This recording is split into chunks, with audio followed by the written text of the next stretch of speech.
আপনাদেরকে একটা কথা বলি, কথাটা হচ্ছে কপালে থাকলে আপনি আপনি আসবেন। এই ধরেন যে কোনো বিষয় হোক, আমি এখন দাঁড়িয়ে আছি ঢাকা বাইপাস রোডে, যা দেখতেই পাচ্ছেন প্রচুর গাড়ি চলাচল করতেছে। আমি কিন্তু সাইডেই দাঁড়িয়ে আছে, দেখতেই পাচ্ছেন সাইডে আছি। কিন্তু এখন ধরেন আমার কপালে থাকলে একটা গাড়ি এসে ধাপ করে আমার এখানে যে মাইরা দেয়, তাহলে কিছু কর নাই, ওটা আমার কপালে ছিল, তাই গাড়িটা ধাপ করে এসে আমার মাইরা দিবি, আমি শেষ। এটা হচ্ছে আমার কপালে থাকলে, যার ওসিলাই থাকবে, যার গাড়ি ওসিলাই থাকবে, সে আজকে আমার বাইরে দেবে, আমি শেষ।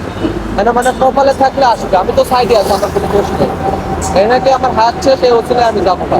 এমনি সব বিষয়ই যেটা কপালে থাকবে, একটা না একটা ওসিলায় আসবে, আসবে। যে কোনো বিষয় হোক, আপনার কপালে থাকবে, আসবে ইনশাআল্লাহ। এখন আমার কপালে যদি মৃত্যু লেখা থাকে একটা গাড়ি ওসিলায়, তাহলে আমার আগে শেষ। আর ভালো কাজ হলে আর একজনের রসিলাই হবে, ওটা মানে যেটা কপালে থাকলে ওটা হবে, কপালে থাকলে ওটা হবে, ওটা কেউ নিতে পারবে না।